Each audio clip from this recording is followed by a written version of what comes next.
you know, it's really tough in New Zealand. You want to be accepted.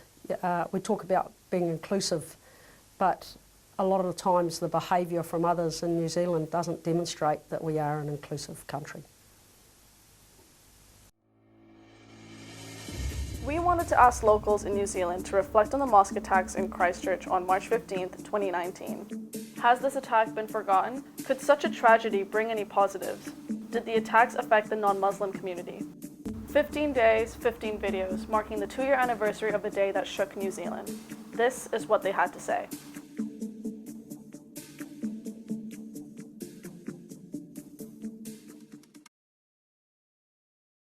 Do you remember where you were and how you felt when you first heard about the Christchurch attacks?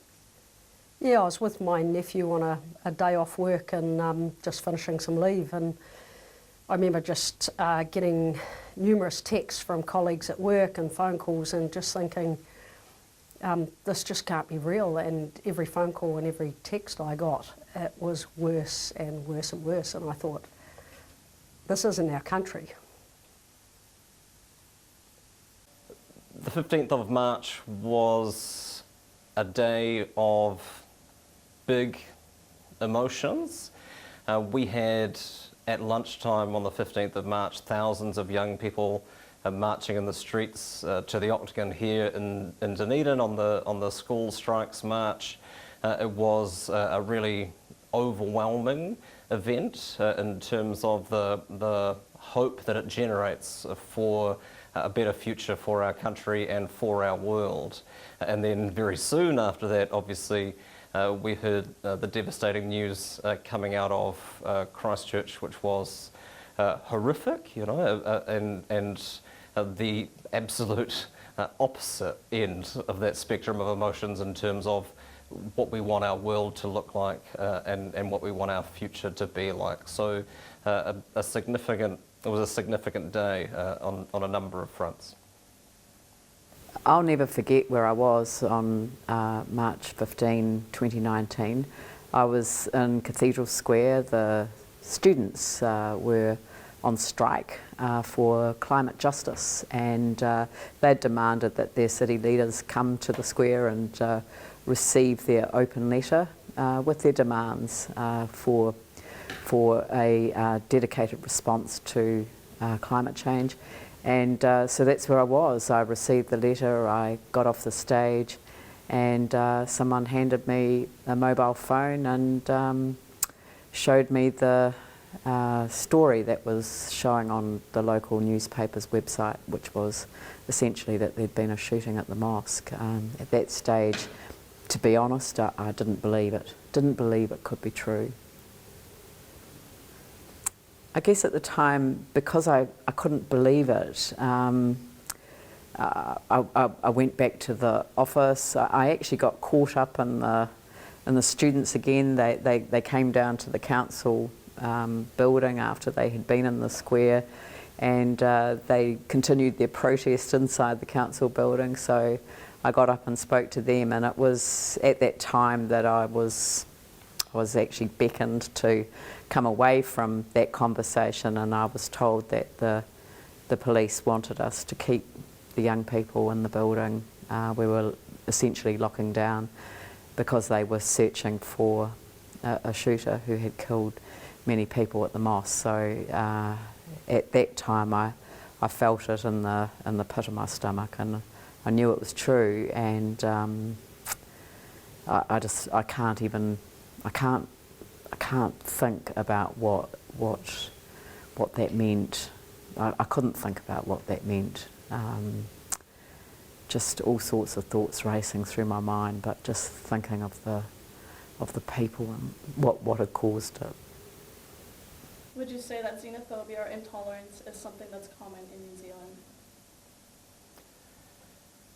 Yeah, I mean the immediate refrain that came out of the aftermath of the 15th of March was, you know, this isn't us. People like to say, but I think the brutal truth is that this is us, manifest in its most grotesque form. And hopefully, if any good has come of this, it's that it's disavowed people of the notion that there isn't still a strong vein of racism and xenophobia within New Zealand society.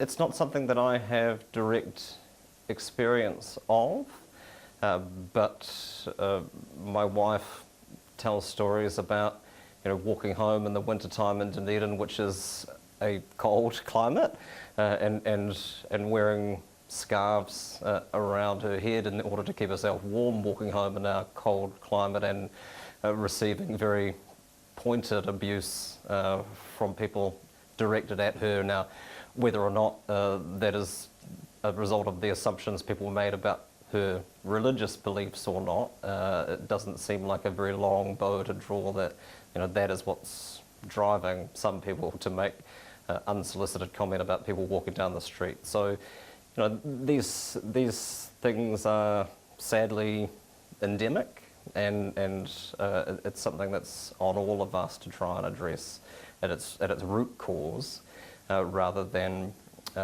responding to the symptoms as and when they arise. I mean, there is clearly intolerance everywhere, and you don't have to look particularly hard to find it, whether you're reading letters to the editor or threads on social media. These aren't necessarily traits that everyone is particularly keen to try and hide even. But I think we've got to be careful about how we are talking about terrorist acts. That isn't intolerance. I mean, that is an horrific display of violence in the name of terrorism. Intolerance in the community is perhaps something that emboldens people who have more extreme ideas about how our society should function. But I think we've got to be careful not to downplay what happened in Christchurch. I don't know if it's common, but it certainly exists. I think, we live in a country that we call multicultural, and particularly, in certain cities they're a lot more multicultural, but we don't demonstrate that we accept those people. They live in our country. I'm an immigrant myself. People like me come to our country, but we're still treated differently, particularly when we're young, and possibly we don't sound like Kiwis. So I think it definitely exists in New Zealand, unfortunately. I think throughout my life I've experienced that, and I've certainly seen friends and colleagues experience the same. It's really tough in New Zealand. You want to be accepted. We talk about being inclusive, but a lot of the times the behaviour from others in New Zealand doesn't demonstrate that we are an inclusive country. I guess being in the police, you're very realistic about what can happen, but you're also very optimistic about what won't happen in your country and happen in your back garden. But it was clear on this occasion it absolutely did happen.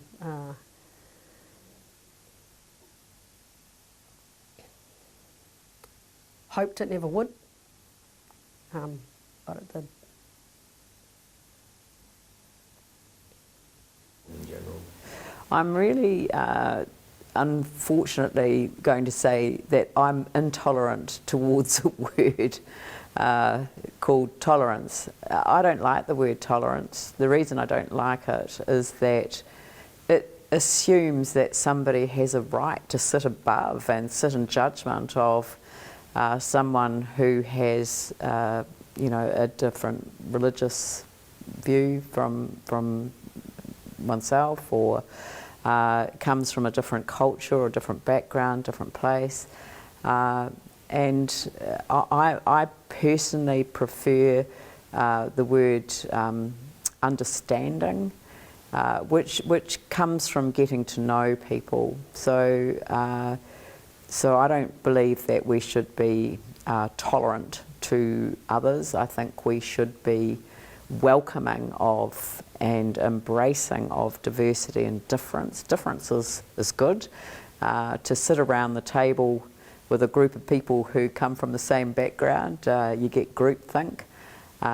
If you can sit around the table and work through really tough issues with people from diverse backgrounds, I think that's the way to go. So I prefer building understanding and then acceptance. And acceptance to me is a much better word. Do we accept all those around us who are different? I think we've still got quite a long way to go in New Zealand, and I guess Christchurch is no different from that. Do you believe that there were any positives that came out of this event? I think if there have to be positives that come out of something that is so horrific, it's that we were made very aware of the fact that we are not immune to extreme forms of racism, of Islamophobia here in New Zealand. It's pretty easy for us to feel isolated because of where we are in the world, and we take a great sense of pride in our perceived sense of inclusion and being a welcoming and friendly society that looks after people, but we're not immune to that. And it's an absolute tragedy that it takes an event like this to make that point to people. But I think if there has to be something good to come out of that, it's that people are more aware of what the issues are and whether that is something that they have been doing enough to try and deal with themselves, because this is something that is on all of us to try and fix. It's not fair to put all of the responsibility and all of the burden on our Muslim brothers and sisters to address the power imbalances that exist in our community and to fix the behaviour of others that is directed towards them. That is something that we have an obligation to deal with at an individual level, at a family level, at a workplace level, in institutions, and at all levels of intolerance. This is something that we need to be dealing with, and that has to be the legacy of this tragedy. I talk about inclusivity, and I think in New Zealand there's been communities that have just been tolerated being present, but I think since 15th of March, New Zealanders are showing they're a lot more accepting of the multicultural environment that we have in New Zealand. I think you have to look at the silver lining in everything, and I think there have been some positives coming out of 15th of March. We have shown as a country and as people living in New Zealand that we can wrap our arms around everyone. We have shown that we're a compassionate country, that we can be united, and unbelievably the empathy that was shown towards our Muslim community was really incredible. So we have to look at that, and if I just think about some of the Muslim women I know that still wear a hijab or a headscarf, they are definitely treated differently. I think in the past, a member of the public going past someone wearing a hijab would tend to turn the other way, would tend to not make eye contact, and I think since the 15th of March, a lot of my friends, Muslim friends, say that has changed for the better. I think one of those, when I talk about silver lining, I think about the relationship between New Zealand Police and our ethnic community, and particularly our Muslim community. I had a little bit to do with our Muslim community, obviously, because I'm part of the Muslim community.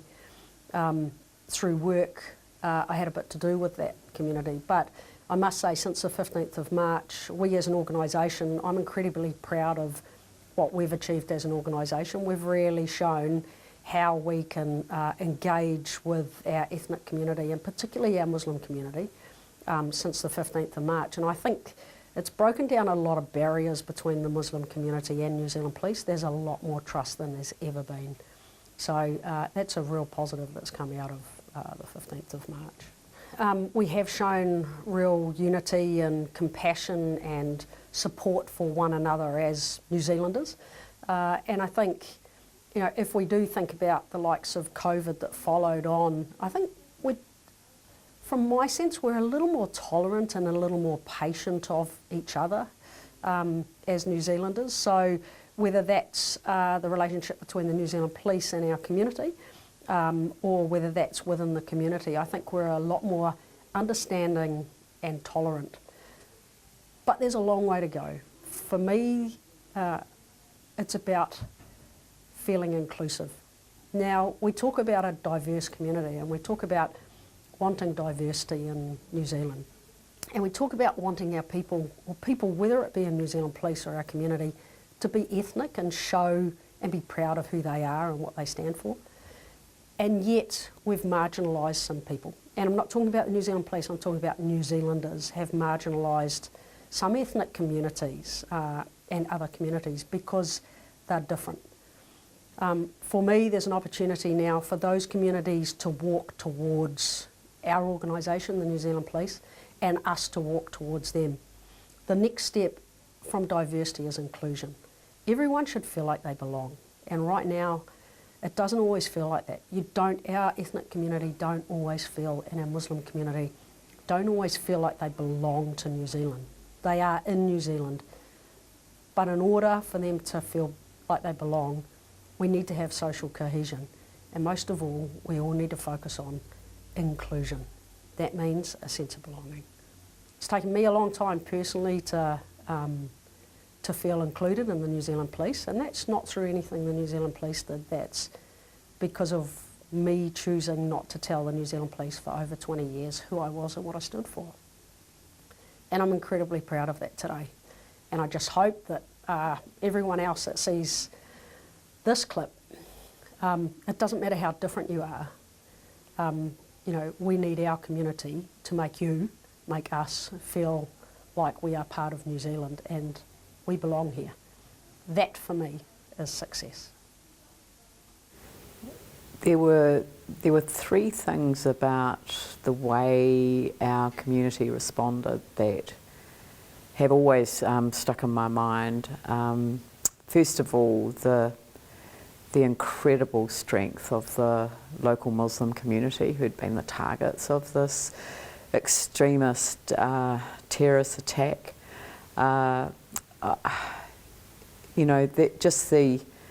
You know, with all of the uncertainty and everything around, and the sheer horror of what had happened, the grace with which that community reached out to the wider community, it was just the most.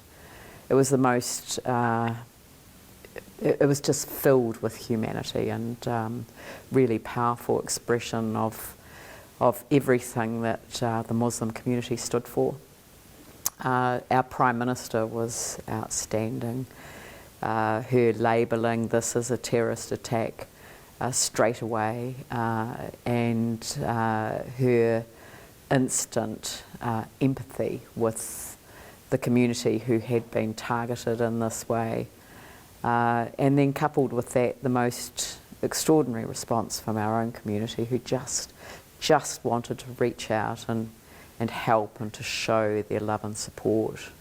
It was in the response that we all took great strength in terms of seeing ourselves through that difficult time, because what it meant was that this was who we are. The events of the day were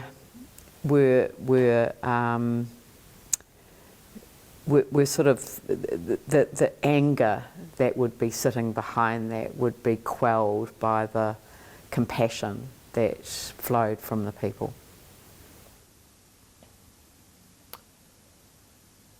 I don't know if we've seen an outpouring of compassion towards our fellow human beings as a result of this.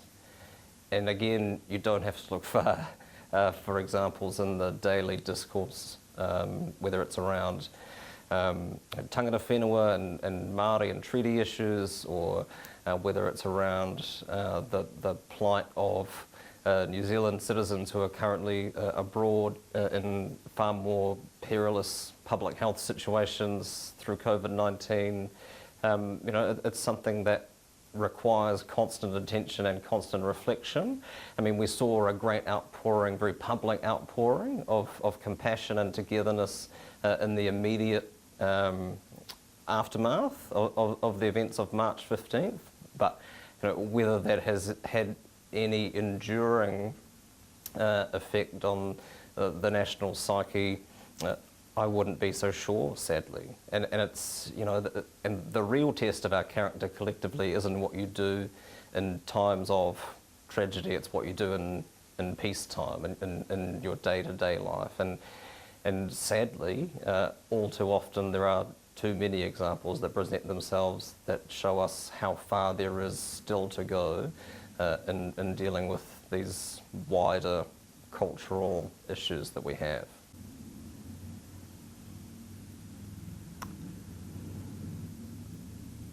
I guess I'm sorry that we are doing this interview and having this conversation, because ideally we would have been living in a community where the events didn't transpire the way that they did. That meant we are marking the anniversary of such an horrific event, and obviously it was very close to us here in Dunedin, given what we then learned about the terrorists' plans, and that is a very real anxiety for people here, that this was a situation that could easily have unfolded here, and this was a person who was living amongst us in our community, and that that collectively society and community had failed to the degree that had brought him to the position that he was in, and drove him to do the things that he did. But so I'm sorry that we're having this conversation, because I'm sorry that it happened in the first place, and that it took something as tragic as that for us to be having honest conversations as a country about where we want to be and how we want to look after each other in Aotearoa, New Zealand. Oh, look, I think that the response locally was so powerful that it was felt across the world. So I have been overseas, not recently obviously, but since the shootings, and I even spoke to the Mayor of London, and the response from Christchurch has resonated across the world, and I think that has been, it has shown that there is a better way. And for me, it all comes back to compassionate leadership, which was shown by our Prime Minister, founded in empathy, and even just that simple image of her wearing the hijab and the embracing of a Muslim woman that adorned the tallest building in the world. That was an image that, for me, express the essence of leadership in the 21st century and the way of the future. Now that to me is what's come from our experience, and if you look for the good that comes from evil, then that to me was the best expression of what leadership truly means. And when we think about strong leaders, we often think of strong men. Strong leaders are empathetic, compassionate leaders who truly know how to relate to people and to respond in a way that enables healing and also growth. And none of the previous examples I've ever seen have ever matched what our Prime Minister did. So proud of her. I believe that when something terrible happens, and something terrible did happen here in Christchurch on March 15, 2019, if some good can come of it, then that is how we pay our respects to those that we lost and those who were so terribly injured on that day, and all of those who lay witness to the trauma of that occasion. And the good that can come of it is an understanding of the peace, love and compassion that lies at the heart of Islam, and actually lies at the heart of the human spirit. And it's more about what we have in common and what we share that will see us forward into what is a very uncertain future. I do worry about our future, and I like to think that what's happened here has enabled us to look at a way of how we stand alongside our communities, how we accept difference, how we embrace difference, how we welcome difference. We don't have to give up anything of who we are when we become citizens of another country.